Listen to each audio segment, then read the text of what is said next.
Það spennandi ár framundan í listum víða á Norðurlandi. Listasafnið á Akureyri hefur gefið út dagskrá sína en Hlynur Hallsson safnstjóri settist niður með okkur og sagði okkur frá sýningunum sem opna á árinu og fleiru. Við byrjuðum hins vegar á að líta öxl. Já, það alltaf erfitt að segja hvað stóð upp úr þegar maður vill eiginlega ekki alveg gera upp á milli barnanna sinna. En árið í heild var ótrúlega vel heppnað. Það voru margar sýningar sem voru vel sóttar og við vorum ánægð með og fengum hrós fyrir.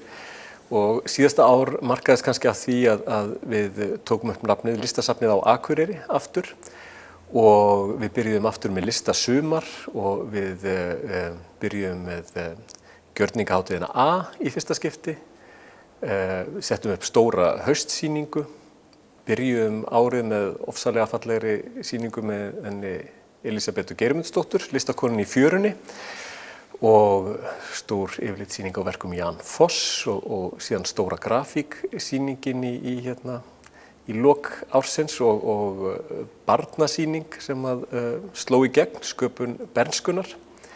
Þannig að þetta var fjölbreytt ár og við lögðum áherslu á konur sérstaklega á 100 ára kosningaafmæli.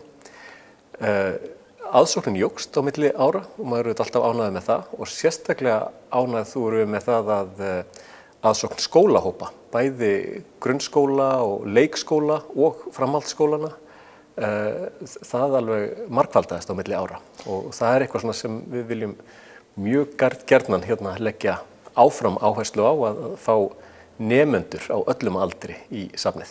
Síðan vorum við með nokkur líka námskeið sem voru líka vel heppnuð og í tengslum við sýningarnar, sem sagt.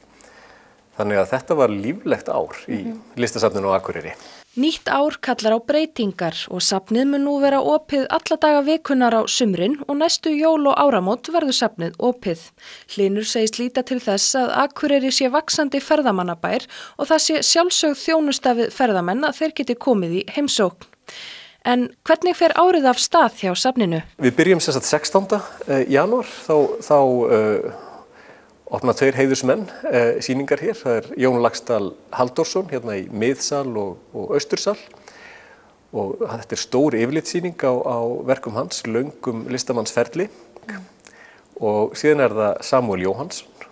Hann er að opna mjög skemmtilega sýningu í vestursalnum og við höldum þessari hefð með vestursalinn að hafa styttri sýningar þar. Samúel byrjar og síðan er það hún Jónborg Sigurðardóttir, Jonna, sem kemur á eftir honum. Baldvin Ringsted sem er akureyringur en hefur búið í Glasgow lengi og síðan svissnesk listakona Noemi Niederhauser. Hún kemur hérna, er síðust í þessari stuttu sýningaröð. Og strax helgina eftir opnum við síðan líka mjög fjölmenna sýningu í Ketilhúsinu. 27 listamenn, ungir og mjög alþjóðleg sýning, 7 Íslendingar, þar á 2 hérna frá Akureyri og 20 erlendir listamenn. Og síðan bara tekur hver viðburðurinn við og fætur öðrum. En hvernig veljið þið listamenn til þess að sýna hérna í safninu? Hafið þið einhverja skyldur gagnvart heimamönnum, gagnvart listamönnum sem starfa hér á svæðinu eða er þetta algjörlega opið? Í raun og veru er þetta opið, en við höfum markað okkur þá sýningarstefnu að vera með bland af heimafólki, íslenskum myndlistamönnum og erlendum listamönnum. Og á síðasta ári þá lögðum við kannski meiri áherslu á svona heimafólkið og við ætlum að gera það áfram. Þegar við veljum sýningar þá setjumst við niður, skoðum bara svona hvaða áherslur við viljum hafa og fjölbreytni er svona lykilorð á þessu ári.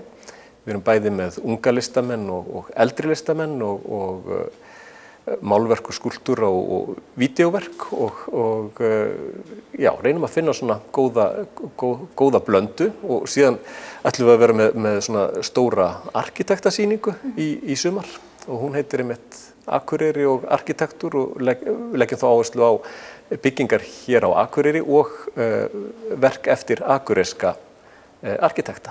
Listasafnið var nýverið samþykkt af safnaráði sem viðurkennt safn.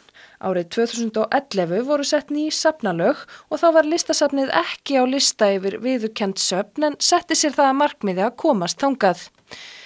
Það gerðist nýlega og segir Hlynur það ákveðna áskorun til safnsins að halda áfram rétta leið og fara í mál sem þarf að laga, líkt og geymslumál og aðgengismál. En hverju breytir það að fá svona viðurkenningu? Við eigum möguleika á því að fá þá meiri tekjur, við eigum möguleika á því að verða faglegri, geta elt hér rannsóknarvinnu og þetta er auðvitað ákveðin viðurkenning líka, það er engin spurning, en í framtíðinni held ég að maður muni þá sjá það ennþá betur þegar að safneignin verður orðin aðgengileg öllum á netinu til dæmis og að við getum þá farið í meiri svona rannsóknir á listasögunni og þá kannski sérstaklega á norðlenskri listasögu til dæmis, þannig að þetta er auðvitað kærkomin viðbót. Það er rosalega orðið mikið meira framboð á menntun til dæmis tengdum söfnum, safnafræði og öðru og söfn eru dálítið mikið búin að vera að breytast. Það eru gerða meiri kröfur, til dæmis á svona upplifunarsýningar og annað. Eru listasöfn þar algjör undantekning eða er þetta einhverju leyti svona? Já, góð spurning, vegna þess að sko sýningar í listasöfnum eru svona svolítið klassískar, þær hafa ekki breyst neitt rosalega mikið í gegnum árin. Ég held að samt ef maður lítur sko 50 ára aftur í tíman þá sér maður auðvitað svona breytingar. En það eru mikli möguleikar þarna í þessu, einmitt sko margmiðlunarsýningum, upplýsingum beint til gesta, auðvitað allskyns leiðsagnir og þá hljóðleiðsagnir og hvernig listasöfn birtast okkur á netinu og svo framvegis. Þannig að ég vissum að það, með safnakennslunni og fleiri safnafræðingum þá mun þetta auðvitað breytast líka til hins batnaðar og söfnin verða svona aðgengilegri öllum. Það er nýbúið að afhenda listamannalaun. Veistu hvort að það er mikið af akureyringum og nærsveitungum? Ekki nógu margir, en allavega 3 og það er nú ánægjulegt. Guðný Kristmannsdóttir sem tekur einmitt þátt í sumarsýningunni okkar, Nautn, hún er ein af þeim. Guðrún Pálína Guðmundsdóttir sem er safnkennarinn okkar hér, hún fékk líka listamannalaun og hann Gústaf Geir Bollason á Hjalteyri, þannig að það er ánægjulegt. En auðvitað finnst manni alltaf halla alltaf á landsbyggðina í listamannalaunum. En það er allavega ánægjulegt að þessi 3 hafi fengið starfslaun þetta árið og við vonum bara að þið verði ennþá fleiri á næsta ári vegna þess að það skiptir máli að listamennir fái laun fyrir vinnuna sína. Það þurfti ekki hreinlega að vera fulltrúi af landsbyggðinni í nefndinni sem ákveður þetta?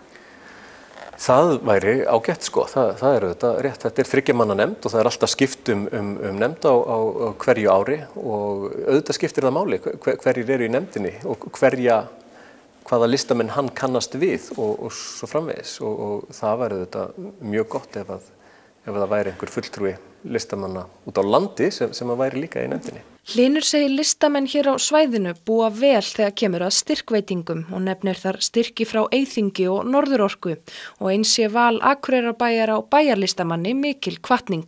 En auðvitað vildi maður hafa fleiri möguleika og fleiri tækifæri og kannski sérstaklega að svona ungi listamenn, grasrótin, þeir ættu meiri möguleika á en ekki síður auðvitað eldri listamenn sem er með einhver svona verkefni á prjónunum sem auðvitað kosta oft mikla fjármuni vegna þess að ég held að þessum peningum sé ofsalega vel varið. Það er engin listamaður sem tekur peningin þegar hann er búinn að fá styrk og stingur því í bankann eða setur undir koddann sinn, heldur fara þessi peningar strax aftur út í samfélagið í framleiðslu á verkum og það skilar öllu nærsamfélaginu bara strax ágóða. Þannig að og ég bara veit það af eigin raun að myndlistamenn eru mjög nýtnir á peninga og þeir geta gert mikla hluti fyrir lítinn pening þannig að þetta er mjög góð fjárfesting.